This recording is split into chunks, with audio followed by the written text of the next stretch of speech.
puns and thinks that they're all wrong. One's American and one is an Aussie. Talking about StarCraft 2 and the esports scene. Hello. How's it going? Doing all right. Just had some Taco Bell. Oh, very nice. Yes, it was. The Crunchwrap Supreme is sometimes hit or miss, but this was a good one. Fair enough. Fair enough. Yes. I still haven't had Taco Bell. Yeah, I know. I remember. It opened up like 6 months ago. Haven't touched it. I know. Is there still a line around the entire building 4 times? I highly hope not. Yeah, me too. That'd be amazing. Yeah. I mean, that's what I hoped about In-N-Out. The burger place, when that showed up, like there were crazy lines. But man, the lines lasted for like a year. It was stupid. Really? People are dumb. People have no concept of how much their time is worth, I guess. Or maybe they do know and they just don't have any, they don't care about their time. Or you're significantly underestimating the quality of In-N-Out burgers. I mean, I've had them. I'm not estimating anything. I'm giving you my opinion on them from direct experience, and they're fine. Okay. They're not bad. They're not incredible. They're fine. Fair enough. Like, I don't know. When they showed up in Utah, I went because I was like, oh, okay. I haven't had one since I was in California a couple of years ago, so sure. And I was like, yeah, this is fine. And I haven't been back. So that's been my experience with In-N-Out. And that might be you. You might go to Taco Bell and be like, this is fine, and never go back. Entirely possible. Certainly possible. Yep. It is. Yep. Yes. Anywho, Deca-Dence. Are you caught up on Deca-Dence? Yes. Let me quickly look at how many episodes. That is a question mark at the end of that sentence. Right, because we recently discovered that you have more episodes available of Fire Force. And so I am... significantly, yeah. Yeah, so I have seen 4 episodes of Deca-Dence. Episode 4. Yeah. Yes. The last thing that I saw was she wasn't going to go on the mission, and then she decided to? Then she decided to. The mission that is staged to kill 80% or something of all the people going on it, yeah. Yeah. So I have thoughts and questions about this episode. So number 1... Yeah? The players can't tell what an NPC is. I mean, by NPC, I mean human. They can't tell what a human is. Yeah, they can. They refer to them as tankers. Oh, so when she's in the underground and she's like, I'm looking for pipe, and she's doing all those sick flips and stuff, they're like, oh my god, is that a tanker? Like, what is she doing? Yeah. Yeah. Well, and then the lady straight up was like, come join us. You're awesome. Like, do they do this all the time? Do they always just grab tankers and like have them join the power? She was a tanker. She's human? Yeah. Yeah, that's the woman. The problem is I can't tell who's human either. So okay, you can't tell, but they can. I'm not judging. I'm just asking. The woman who was like, "Oh, hey, come join the awesome lady." Yeah, right, that's her. Yeah, who was the most powerful tanker. So she's better than all the other like robots that have human avatars? No, she's the most powerful tanker. Oh, so she's the best of the humans. I mean, everyone seems to totally respect her, and she seems really awesome. I don't know that we've seen any of the robot avatars do any better. Have you? No, but I just don't think they haven't shown it. Right? I'm not saying she isn't like a ranker, like she's not like top 10 or something. She probably is, but we're told that a big part of the storyline that's going to be coming for the MMO, not the actual show, is that a bunch of top like legendary heroes are coming back, and so they will probably not be tankers, they'll be players. Okay. Yeah. So everybody thinks that boss is just a tanker. Yeah. At least the other tankers do. Yes, I would imagine so. But she calls him Kabu, which infers that she knows who he is. Is his name Kabu? Robot name? Yeah, the guy that owns Pipe, his name's Kabugiri or something. She refers to it abbreviated as Kabu. But I mean, is that his name as a robot, or is that his name when he's a tanker? No, it's the same, yeah. Oh. So either she just knows his name, or she knows that he's a robot. Or both, yeah. Oh, but we don't know. But we don't know, yeah. She is so thirsty for him. Holy crap. Yeah. Holy crap. She's like, oh, that's a guy. That's Kabu. She's like, I want to fuck you right now, here, in front of everyone on this dirt ground. He's like, yeah, not interested. That's not what she says. Oh, the subtext, Somicron. Come on. She wants him so bad. Yes. She wants him more. The reason she does this, she risks her life in this setting, is because she wants Kabu so bad. Right, but that doesn't mean she doesn't have her own standards of privacy and decency. There's nothing. There was nothing about, like, let's do it in front of everyone.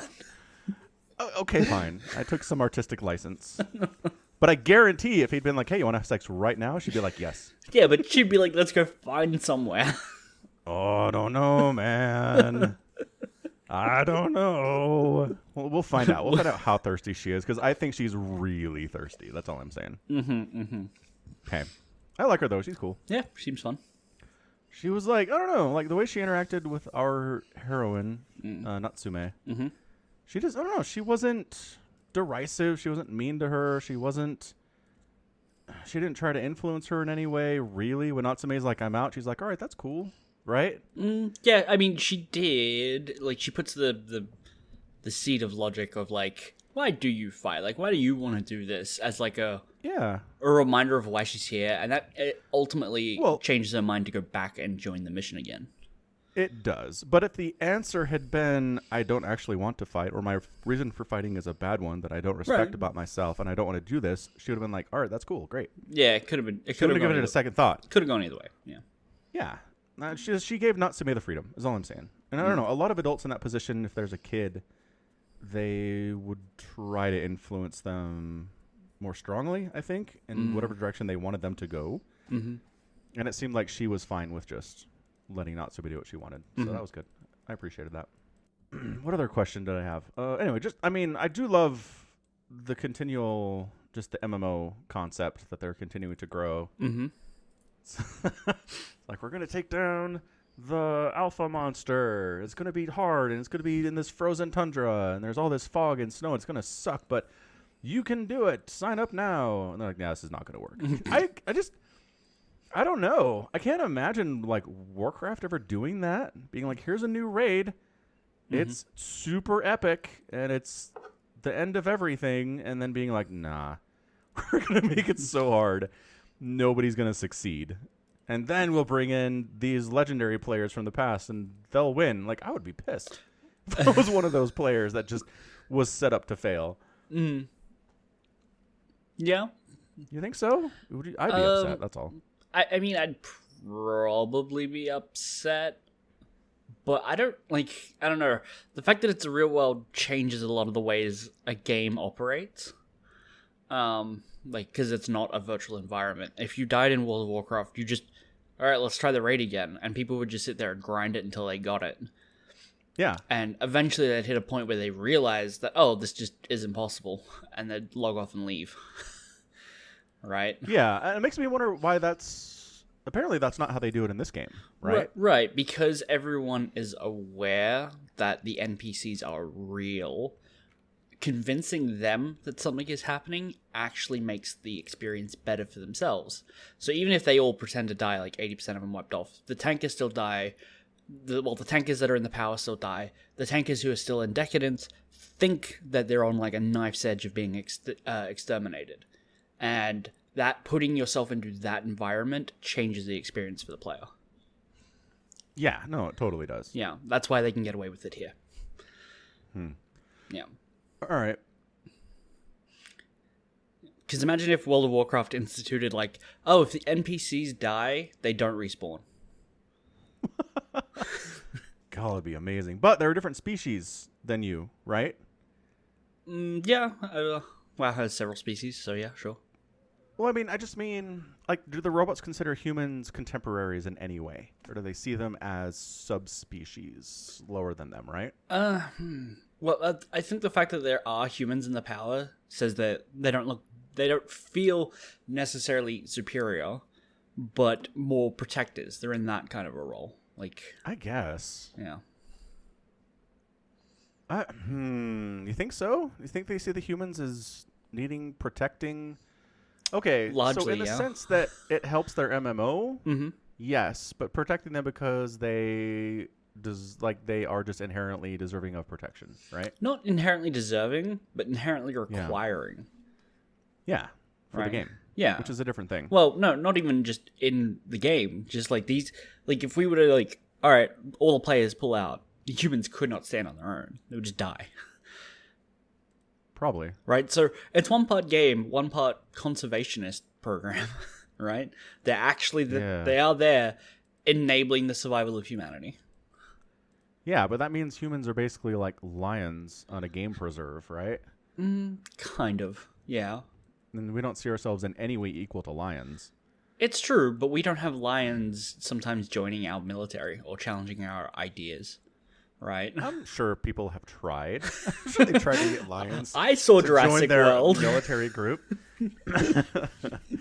I'm just saying, there have been people in human history who've been like, you know, it'd be really awesome, domesticated lions. And it just never worked. War bears, yeah. Yeah, I mean, we did it with elephants, and we've done it with dogs. Obviously, I don't know. Dolphins. Pigs. We've used pigs in the past. Yeah. Yeah. But these aren't Anyway, endangered species, which is why we're freely able to domesticate and use them. Yeah. Yeah. Anyway, it's good. It's good world build. It's really fun.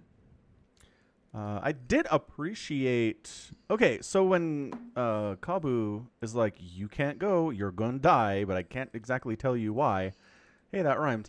I usually hate those scenes, right? I've complained about those before. It's like, okay, you need to communicate a really important idea to somebody, and you were bad at it. Like, you were just objectively bad at communication, and now things are bad, and it's your fault because you suck at this. I thought he did about as well as he could do, considering he couldn't tell her entire world is basically she's in a zoo. Right, yes. Right? Yes. He couldn't do it. Number one, she probably wouldn't believe him. And like number two, he couldn't trust that she wouldn't spread it around and get herself and everybody that she told killed, right? So I thought he did as well as he could do with those restrictions. And he kind of succeeded, but not in the end. Right. Yeah. He So did I really liked that. That was I think a good it's scene. like it's one of the only times I've seen that attempted where it's like, okay, we're going to have the traditional, I'm trying to explain something to you and you're not going to want to listen and you're not going to listen, but it's for good, valid reasons, not for stupid reasons. Like, I don't know how explaining things works, you know? So that was good. Good scene. I liked it a lot. Yeah, good show. Yeah. So Deca-Dence, 2 thumbs up. So good so far. Cool. So how far are you in Fire Force? Episode 3? Okay. So you have to tell me what happens at the end of episode 3.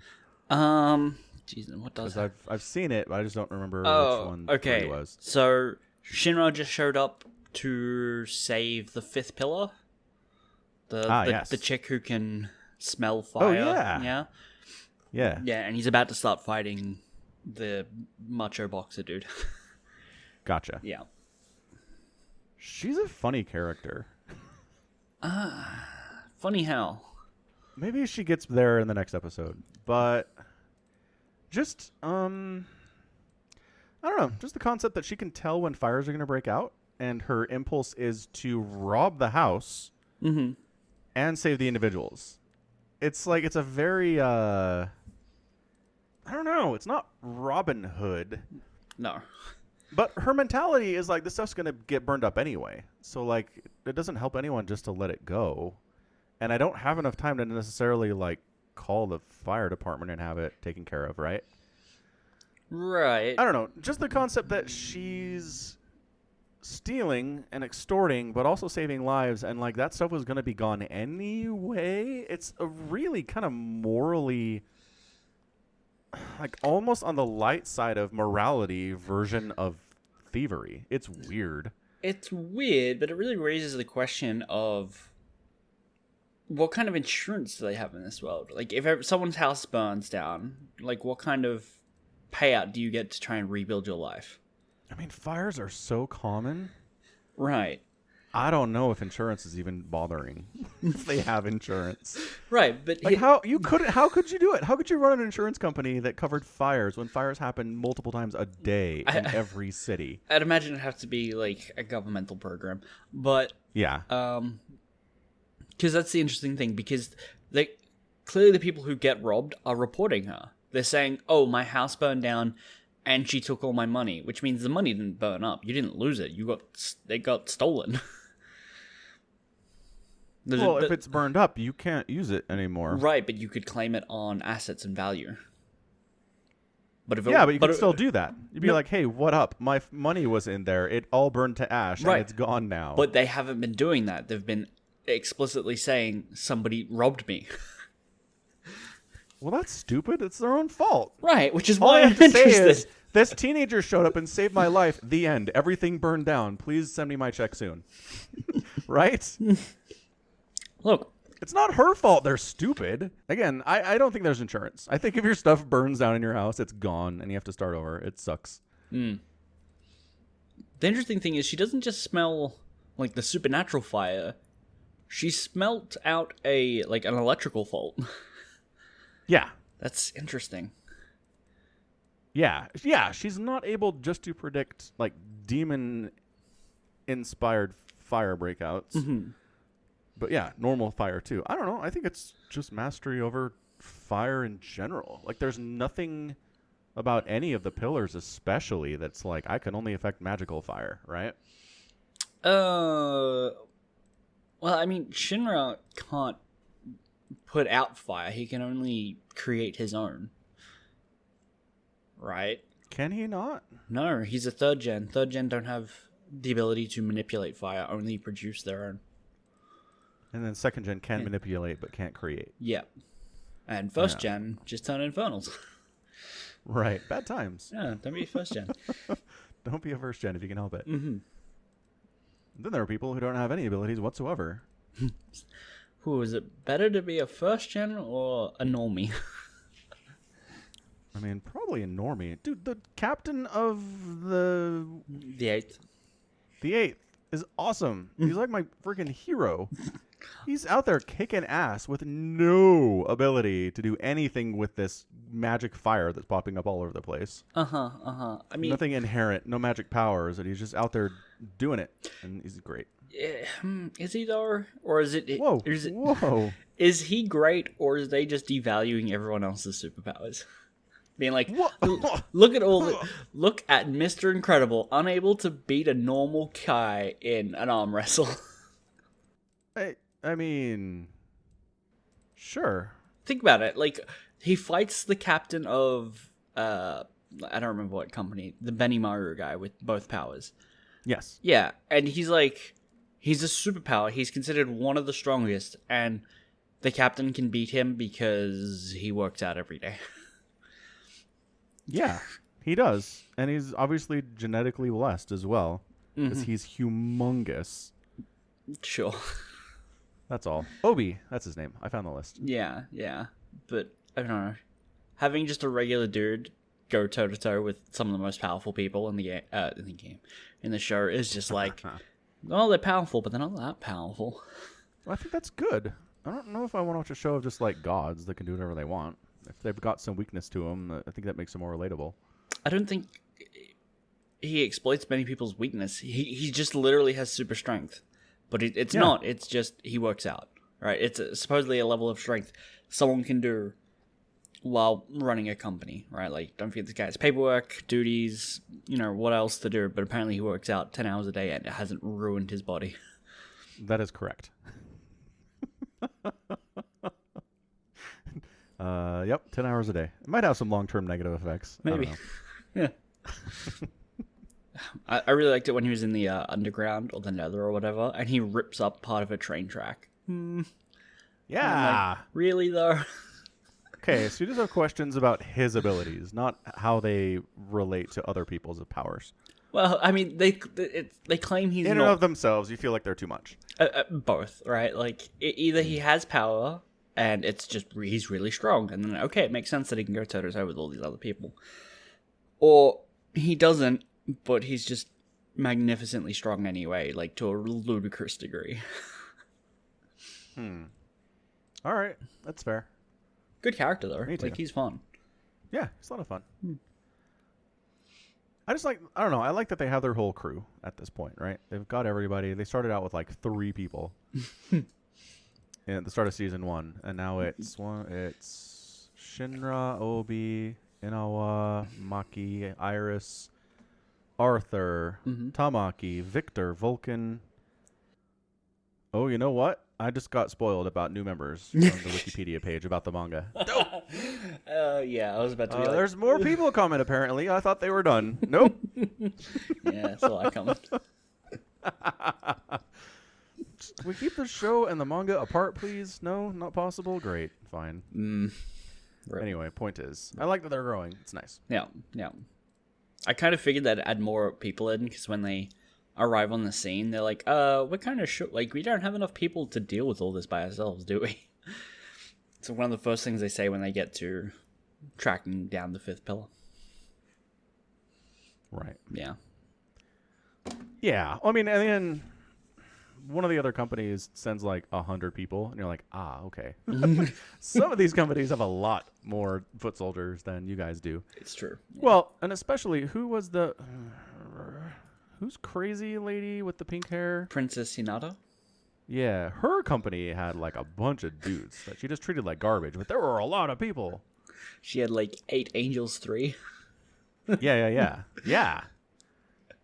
So anyway, so yes, it seems like we're still growing and could still grow in 8.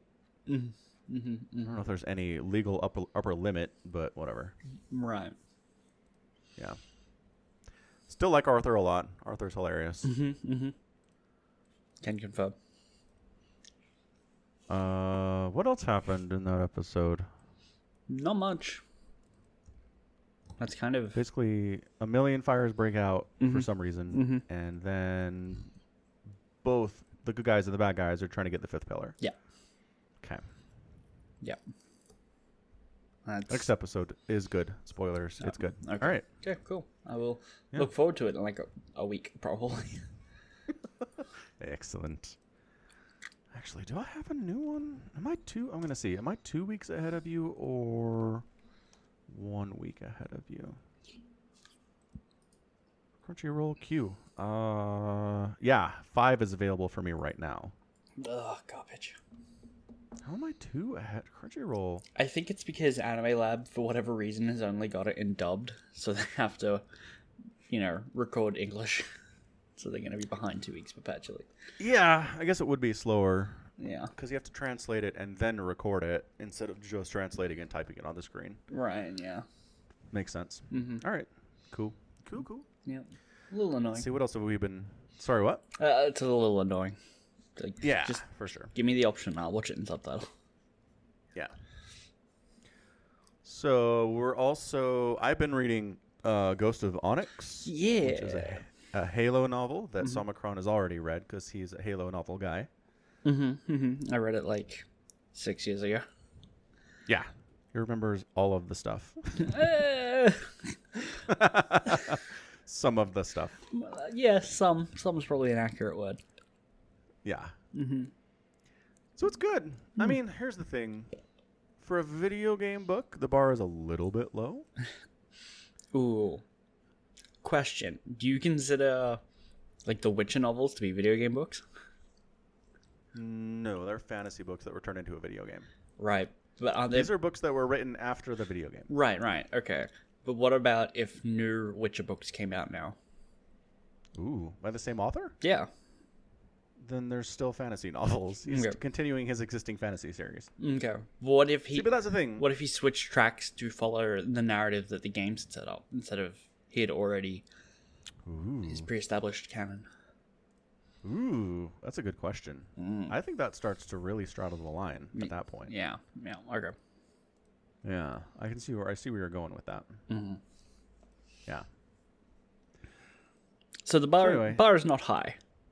It is not high generally, but I don't know. Like, again, from what I've heard, apparently at some point in the Halo novel chronology, they started hiring existing sci-fi, like really popular and really as well established and excellent sci-fi writers to just write some Halo novels for them. And those apparently are really good because obviously the talent behind it is excellent. Greg So Bear. I'm trying to get there, but then Somicron said read Ghost of Onyx first because you need some character background before you get to that trilogy. And I was like, all right, cool. So I'm reading Ghost of Onyx. Yeah.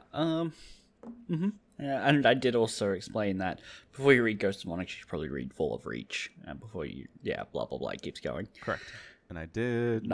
No, Ghost of Onyx is probably a good place to start. Okay. Yeah. It's fine. probably I mean, good there have been a couple things they've mentioned that I'm like, I don't know if I know all the details about that, but all right. Like what? Maybe I can fill you in. I guess, to be obvious, the Fall of Reach. I mean, I've played Halo Reach. I know it happened in general strokes there. Uh-huh. But I don't know. Just what different characters have said about what happened, and just some more minute details that I don't think I know at this point. Anyway, I don't think it's affected the story at all. I think the story of Ghost of Onyx is pretty straightforward as to what's going on. I'm not confused about the plot of this book. I'm now so far. I'm now worried that there might be something very important that I've just remembered. Okay, so in Halo Reach, the game, there's a point where you get the AI from Halsey, and she all right, I'm getting on this Pelican, you get on that one, you get to the chief and give him that AI, and then she flies off. The game doesn't cover where she goes, and where she goes might be in the Fall of Reach, or it might be in this book. I don't remember which. Okay. Yeah. Well, we'll see, I guess. Yeah, we'll see. We'll cross that bridge when we get there. I'm 90% sure it's this one, but it might not be. Just the overall chronology is kind of an issue, too. They throw a lot of dates at you. Yeah. Yeah, there's a lot of dates, and there's the differences between the Spartan 2 and the Spartan 3 program. And the Spartan 1 program, and who is involved in what exactly, and who's training who. Okay, the Spartan 1 program was, it was either Javelin or Orion. I always get them mixed up. But basically, the Spartan 1 program isn't affiliated with Halsey and the Spartan 2s at all, right? Entirely different project managers, basically. They only adopted the moniker of Spartan 2s in honor of the entire failure that first program was, right? So there were no Spartan 1s. So you don't need to... Wow. Yeah. Okay. Yeah. You don't have to actually know a lot about that then. No, that you don't need to know about. Okay. And so then the Spartan 2 program, they kidnap kids from their parents and then flash clone them and send the clones back to their parents, and then the kids die slowly and the parents are very sad, but they don't wonder where their kid went because their kid is dead. Yes. Incredible. For the most part, yes. And then they take these kids and they train them, and then they make puberty go fast on them, and they try to do all sorts of crazy biological stuff to them, and most of them die or are terribly disfigured. Okay, so yes to most things. The puberty thing is something they only did with Gamma Company of Spartan 3s, yes. Okay. Spartan 2s were allowed to mature at their normal rates, and then at 14 they were given all their implants, and most of them were left disfigured and dead. Yeah. With the enhancements. With massive washout rate. So is John Spartan 2? Yes. Okay, so John's a Spartan 2. He's one of the lucky ones, which we knew because frickin' Hazley flipped a coin. Uh-huh. Yep. Yeah. All right. Okay, and Kurt. Kurt is part of Spartan 2? Mm-hmm. Yes. Okay, with his team. Yes, but he was with Blue Team, which was the Master Chief's team. But he got, as you've read at this point, kidnapped by Oni, essentially, and was like, hey, do you want to train the next generation of Spartans for us? And he was like, sure, no worries. Oh, was John in that group when Kurt got kidnapped? He was in the group, but I don't think he was on that mission. Okay. Yeah. Because I remember the names from the group. He wasn't there. Okay, got it. Yeah. All right, fair enough. I thought that was pretty cool. How they're like, okay, we need to get this Spartan away from his group. Mm-hmm. We need them to think he's dead. Mm-hmm. How do we do this? And I thought it was a pretty smart plan. Yeah, it's pretty good. Worked out. Yeah. Mm-hmm. All right, so they're like, hey, we're going to do a Spartan 3 program, but we want a Spartan 2 to train him because the Spartan 2 at least have some concept of what they're doing. Mm-hmm. You need a Spartan and how to prepare somebody for this. Yeah. And then they get about 300 kids for Spartan 3. 330. Depends on the company, but yes. Yeah. Well, the one that Kurt is over, he specifically says there's 330 of them. Well, but there were only... Kurt manages the first 3 companies of Spartan 3. So Spartan Alpha, Beta, and Gamma. Gamma is the final one, where there was 330, and he couldn't bring himself to randomly cut 30 of them from the program, and so Right. yeah, that's what that is. That's Gamma. So he requested the extra 30 seats, and he said they were given to him without question. They're like, deal. The government's like, fine. Military, whatever. Sort of. That's what he says. That's Well, that's what he says. Essentially. They didn't push back at all on him. Yeah, Atkinson didn't. Yeah, he. Yeah. Yeah. So All right, cool. Alpha Company all dies. Beta Company Okay. all dies except for Tom and Lucy. Oh, okay. Yeah. So Tom and Lucy, we get their story because we're with them. And it's great because it's like, oh, this is a kind of military engagement for Halo, right? There's like 300 Spartans screaming across the field, and then it's like, oh, by the way, they're 12. Yeah. Yeah. I can't, like, my brain can't do that. Yeah, my brain's like, they're adults. Because they're Spartans, obviously. Nope. I mean, No, definitely not. I wonder if that's one of the things that like Microsoft is like, could you guys maybe not make the heroes tin pot dictators like abusing child soldiers in our universe? Because Master Chief is the poster child, but I do wonder how many people are looking at Halo Infinite promotional material and be like, that guy was kidnapped as a child. Nobody, I don't think. Most people, no. No. All right, so hold on. So Tom and Lucy's company... Yeah. Are there? Okay, so they were there to deal with basically a Covenant shipyard. No, they were there at the refinery. They were the refinery. They So were- Alpha, the first company was at the shipyard. Yes. Okay. Yeah. So regardless, they both complete their missions, Alpha and Beta. Yeah. Beta, Yep. but all of them effectively die except for Tom and Lucy, and Lucy is immune now. Yes. Okay. Mm-hmm.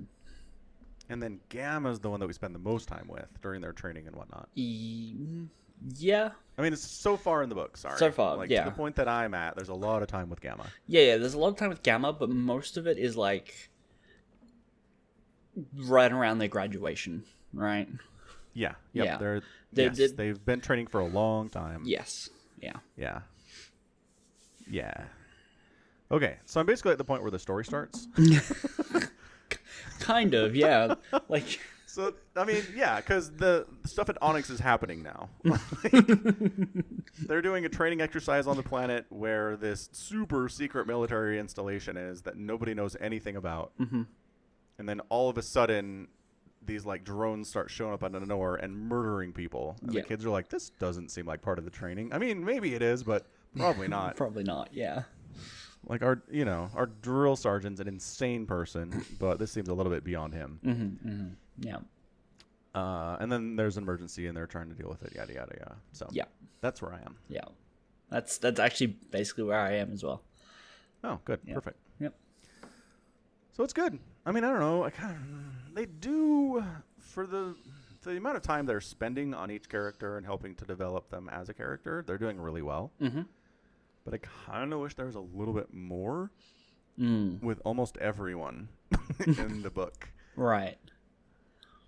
And I mean, maybe the point is these are soldiers. They don't have The like, they're luxury. not really supposed to have super deep and complex personalities. They're just programmed to kill people, and Covenant especially. Mm-hmm. Yeah, so maybe that's part of it. Kind I don't of. know. Kind of. Like, you're on the right path because Halo 4 does a lot to try and analyze the humanity of Master Chief. Like the opening cutscenes of that game are like someone interrogating Halsey, being like, "Did you know you created a bunch of psychopaths? Right? These people are at their core broken." Right? Right. And like right. the ending of Halo is like the Chief looking over Earth, and he's like, "You know, Chief, you don't have to be a soldier all the time. Soldiers are just people." And the Chief looks confused by the notion of being a person. Right. Yeah, and for good reason, considering all the everything. Yeah. Okay. Yeah. Another thing I don't think most people know: Chief over 45. Right? Dang. Yeah. He's the oldest man Spartan. Yeah. Is he like by far the oldest one? No. Like all the Spartan 2s are around the same age as him. right? Okay. Give or take year or two, and depending on how much. how many of those are still alive? That's a good question. That's entirely another question. Yes, and also cryogenics is a thing in the game. Did the chief age when he spent 7 years between Halo 3 and 4? Cryogenics is magic. I don't have an answer for that. Exactly. Yeah. So he could Whatever they want it to be. Did he age? Ask the writers. I don't know. probably not. Yeah. I mean, it. Because what would be the point of cryogenics then? Right? Like if you Well, so there's like sleep, right, for long space journeys and stuff, right, but where they keep you unconscious, but you're not necessarily in any kind of suspended animation. Like I think that's how it is in like is it Passenger? oh movie yeah, with Chris. Chris Pratt and Yeah. I don't remember her name. Is it the lady from Passengers. Hunger Games? Yeah. Katniss Everdeen. Sister. Yeah, Jennifer Lawrence. There My we sister go. would kill me for forgetting her name, but yeah. Yeah. Okay. Yeah, I'm pretty sure in that one, it's just like you're knocked out and we're feeding you through a tube. No, But I don't think they it's age. not that you're not aging. You don't think they do? No, I don't think they do because all these people were expecting to wake up at some point on a new planet Yeah. that's over 100 years away, right? If that was the case, all these people would just age to death by the time they got I there. forgot how far it was. I thought it was like a couple years. Is it like 100 years away? Yeah, Okay. because he's like, he wakes up in the middle of the thing and it's like, well, you can't get back to sleep and you're over a lifetime's journey away. That's the crux of the movie. Oh, right. And then our heroes are dead at the end, but they've like turned the ship into an atrium. Sure, I don't remember the end of that movie. I don't think I finished it. No, that's basically it. There's all this shenanigans and blah blah blah, and then they basically turn the ship into like a garden. That's how they kept themselves busy, as I assume having a lot of sex with each other and like taking care of the flowers and stuff. Right. Because everybody wakes up at the end and they're like, "Holy crap! There's like, it's like the Garden of Eden in here. What happened?" But our heroes are not around because they died of old age. Right. Yeah, Yeah. it's fine. Again, I still think the way that whoever it is fixed the movie was the right way to do it, which we've talked about, right? I think so. I vaguely Just- remember something yeah. about it. Just the concept that you get it from Jennifer Lawrence's perspective. Oh, So you're her. Someone and then- suggested a recut of the movie. Yeah. Yeah, exactly. I do remember this, yes. Basically swap like the second and first acts around where you get it from her perspective first. Yeah. Yes. Yeah. So you're with her, and you wake up, and there's this dude, and he's telling you stuff, but like you don't have anyone to verify anything, any of it. Yeah, crazy. Crazy. That'd be better. Anywho, yeah. So, anyway, just I mean, they're far enough in the future. They have gosh dang faster than light travel. So if they want to have cryogenics where you don't age and your cells literally don't age for 7 years, I'm down. Yep. Makes sense. Yeah, support it.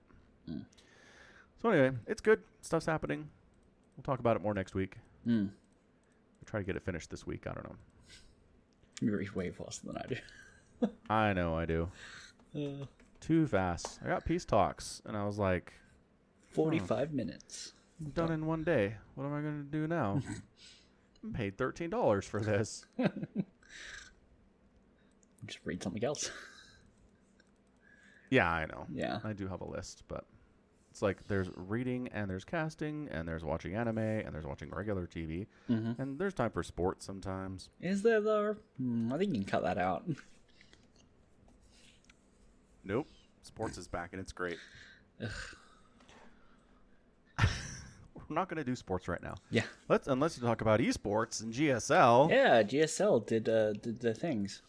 Let's get some more stuff. Yeah. So the first round, well, the first part of the bracket, what is it called? Like the playoff? First round, the quarterfinals are over. Quarterfinals, that's the word. Yeah, because there are 4 matchups. Right. I think Quarter is 4. I think quarterfinals, and I think 4 players. So I know, right? I get quarterfinals and semifinals mixed up sometimes too, for the same reason. yeah, yeah. So results of the bet. Suck it. I win. Yeah, you certainly did. We might have to stop betting because I am like cursing these players. Last time I bet on Dark, and he failed to win a game in the playoffs, got 3-0'd. And this time I chose Innovation, who failed to win a game and got 3-0'd in the playoff, which, I mean, at the end of last year, if you'd been like, hey, so there's going to be some GSL seasons. In the first season, Innovation will fail to win a game in the quarterfinals. Right. And Dark will fail to win a game in the quarterfinals. You would have not been believed. You would have been laughed out of the room. To be fair, just about depending on whoever you picked, there would have been a 3-0, right? There was a lot of 3-0 going on in this quarterfinals. Unless I picked the winners. Right, but you sort of predicted them to win 3-0. And I think you could look at just about any of those games and been like, no, Trap should have been able to take a game of Stats, right? Nope. I don't know, man. I think Stats just kind of outclasses Trap, personally. Yeah, but I think a game. We watched those games. There was no point where I was like, yeah, Trap has this game won. I think Trap. Nope. I think Trap. No, I didn't say he looked like he was ahead at any of them, but I think on paper he should be able to take a game.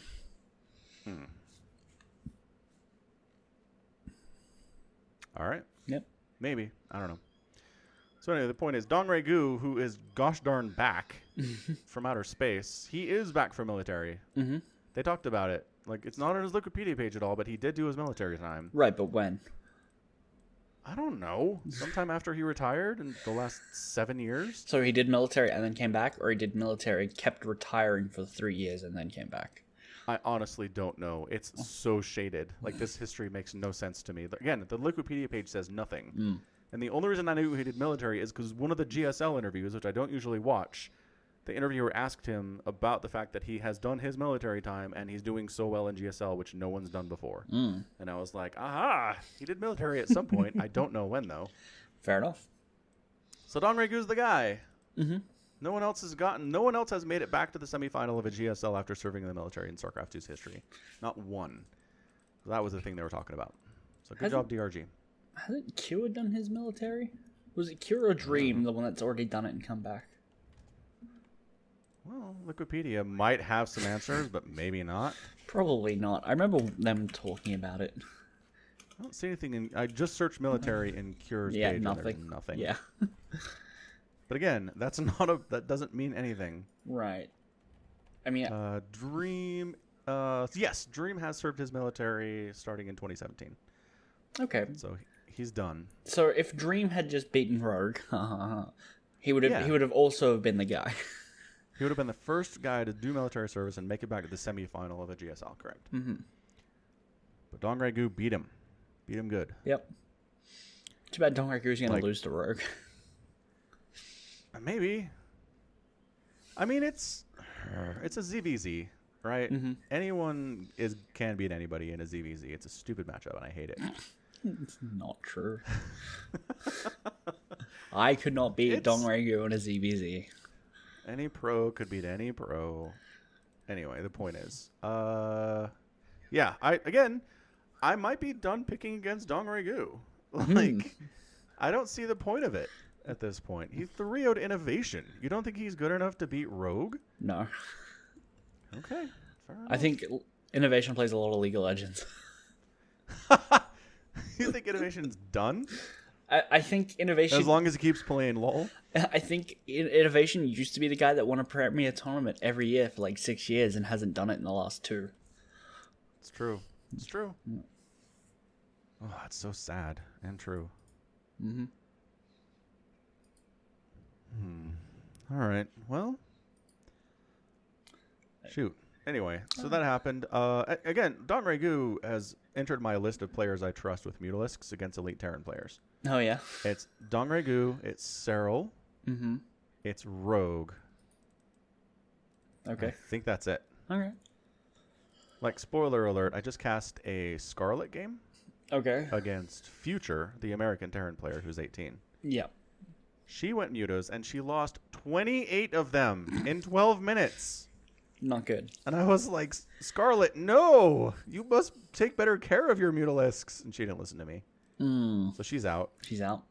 Sad. I mean, she was never on.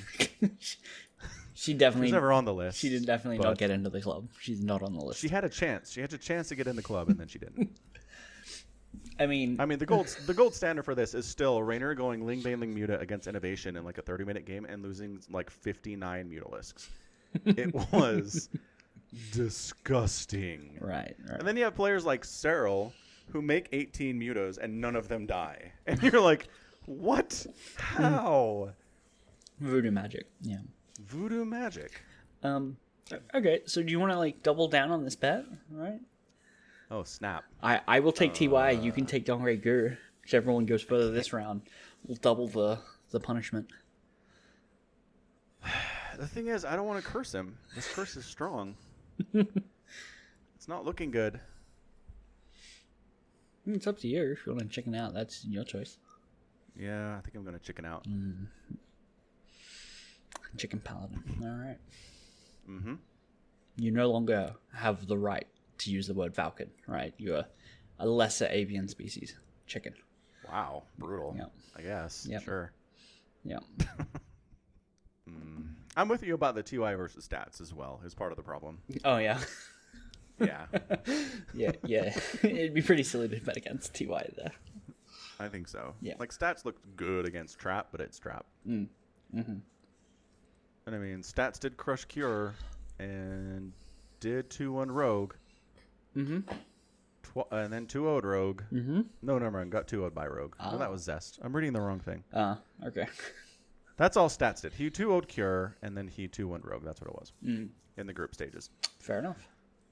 But again, TY crushed Cure in the GSL final in Season 1, so... But Don Ragur got out ahead of TY in the group stage 2. It's true. Yeah. Theoretically, he could be looking stronger. He might win. Yeah. I'm going to tell you, I would not be shocked if Don Ragu won this whole thing. I wouldn't be. I would be. I do think his biggest danger here is the Rogue matchup. I think if he beats Rogue, he can beat either TY or Stats. I would pick him against either of those players. Right. Well, he did 2-1 TY in the group. Mm-hmm. So maybe he can do it again, but best of 7. It's a bit different to a best of 3. Got to win a lot more. It's true. We'll see. We'll see. Yeah. First game starts Which one tonight. of these is it? Is this another stupid? This is another stupid 3 a.m. one. Yeah. For me. 7.5 hours from now. Yeah. Yeah. So I'm not watching that, but TY versus Stats is at a reasonable start time. Is it? So, 10 o'clock. 10 o'clock my time. Oh, yeah. Yep. Yeah. 2 p.m. So we'll be watching that one together on the Discord. Again, if you want to join us for any GSL watching parties, we're doing it for the ones that are reasonable times for North America.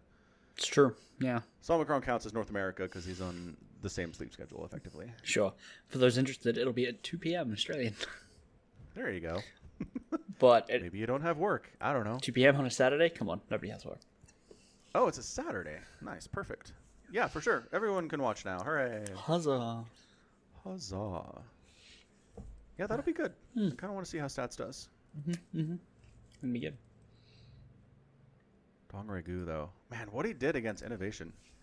He's like, hey, you're making Thors and stuff? It's fine. I'll keep making Mutalisks, and I'll make them look incredible. Like, what? Who? Witchcraft? How? Who taught you the ancient ways? I know. Well, he's just magic boxing. Well, yeah. But, like, that's not everything, because Rainer knows how to magic box, and he can't do this.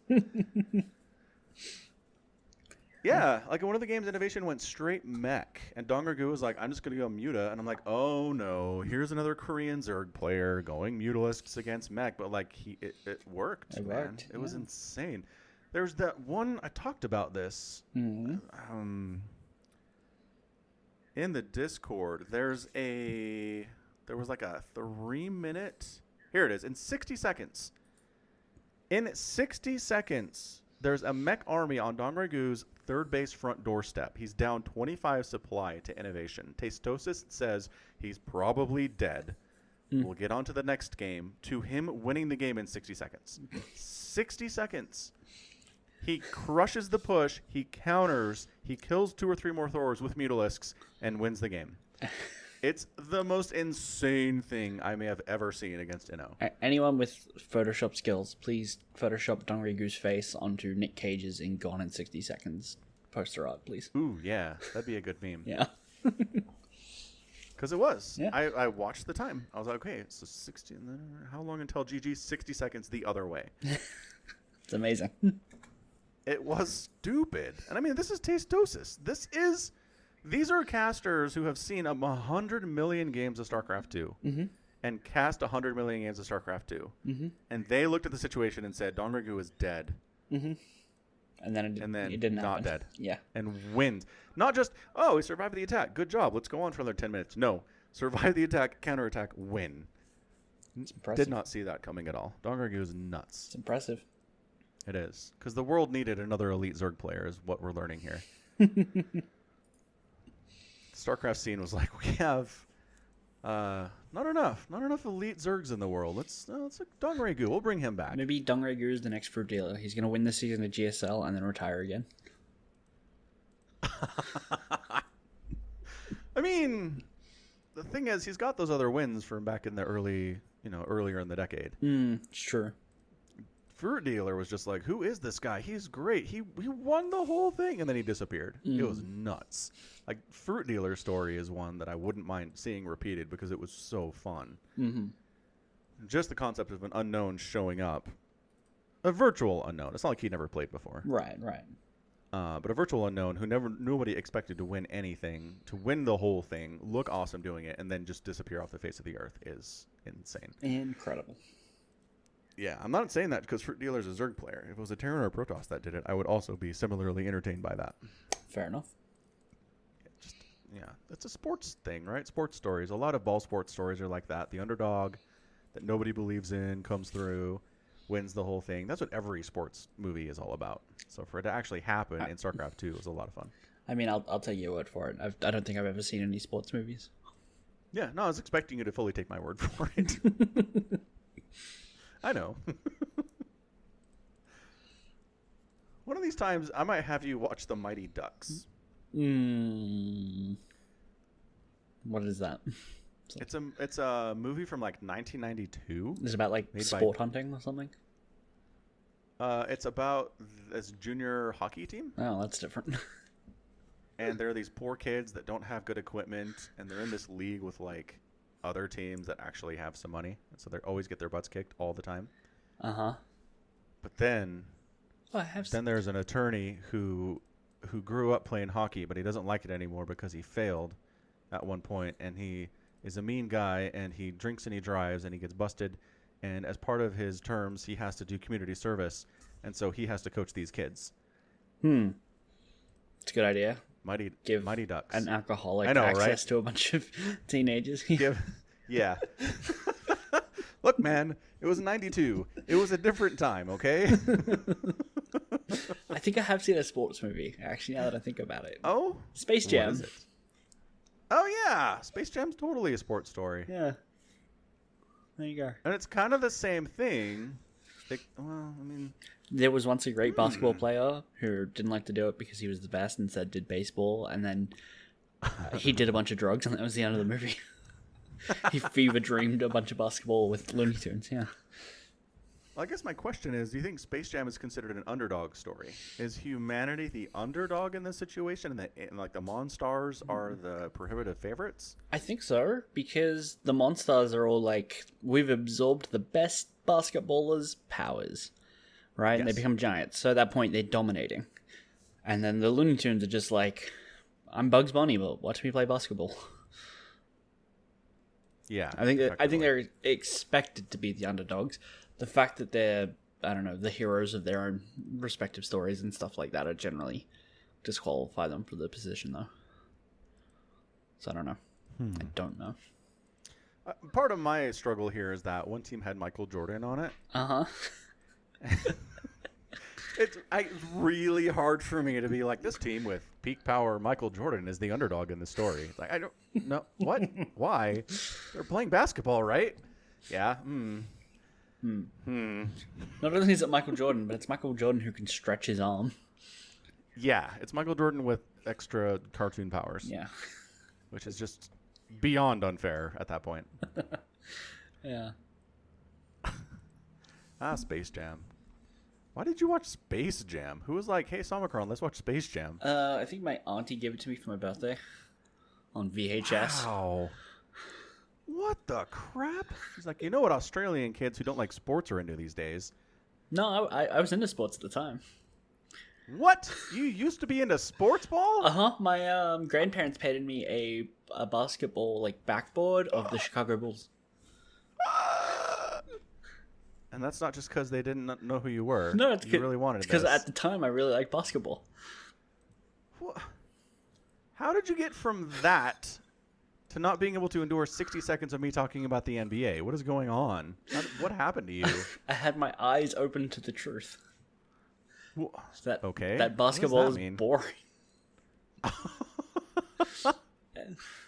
That these are games we teach children to improve their hand-eye coordination and little more.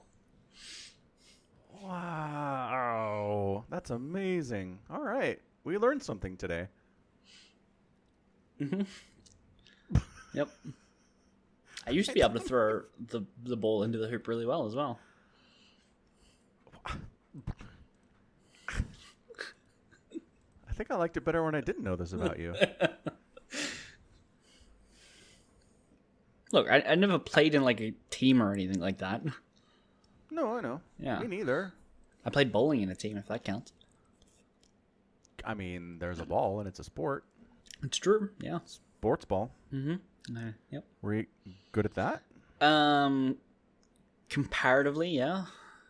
Like in the league in my team, if you could score around a 200, you were good. But if like compared to whoever the Cyril of bowling is, no. Right. Yeah. And then no, that's fair. I was actually into 200's good. 200's a good bowling score. Yeah, I think that was like my top ever was around that. My average was like 160, 170, and I was still really into it until I broke my leg and then couldn't walk or play for like years. Fair enough. Yeah. Well, all right. We learned things. Yep. What else is going on in the world? You're going on vacation. That's what's going on. I am going on vacation. This Doing a episode family thing. probably come out while you're on vacation. Probably. Yeah. That would make a lot of sense. Mm-hmm. Yeah. So how is Just it? doing. How is the vacation? Yeah, how's the vacation going? I'm calling in from while you're on vacation. You're at a lake or something, yeah? How is it? Is it nice? Pretty? Is it warm? What? No. What? No. I'm not on vacation right now. I'm saying lie. Oh. It's great. It's fantastic. The weather's perfect. Kids are getting along. Kids are all getting along. It's fantastic. Cool. It's really relaxing. Cool. Glad to hear it. Yeah. Mm-hmm. Well, someone trying to do a bit with you. I know, right? Good call. Probably shouldn't try that again.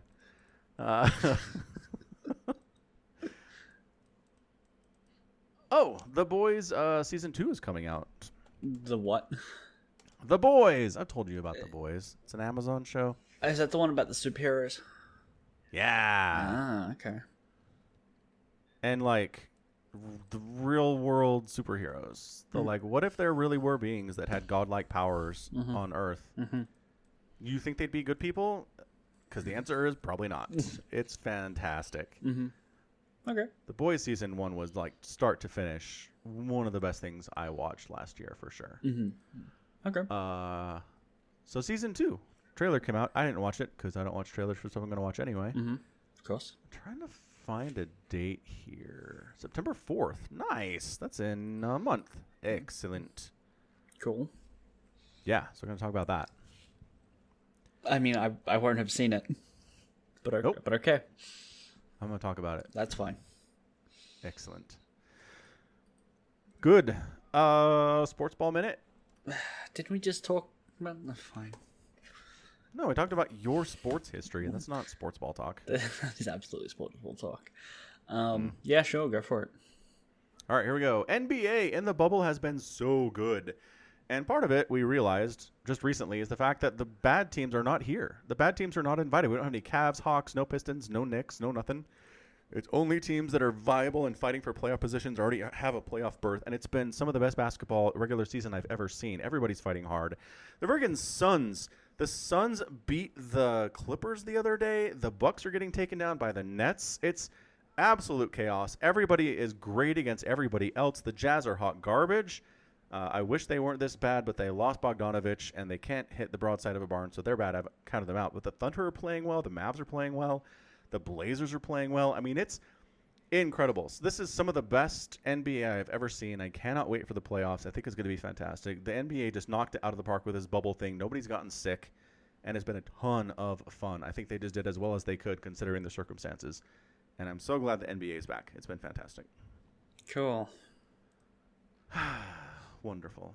Copenhagen Us will be happy. He'll make up for your sadness. That's how that works, right? I'll take your word for it. If this brings someone happiness and it bores you, then it's an even out thing. Right. It balances, but you could have just as easily not done it and it would also be balanced. That's true. Maybe there's somebody more than Copenhagen Us that's into this. I mean, you are, so I guess that counts. There we go. 2-1.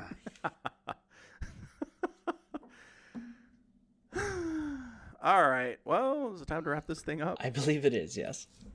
Excellent. Jam-packed episode of the Falcon Paladin Hour. Thanks for hanging out with us today. Again, please check out the Patreon page for the podcast, as well as the merch store, where we have things like hats and hoodies. And, I mean, it's cold in some parts of the world, but not others. So, I don't know. Get whatever you want, depending on where the weather is where you are.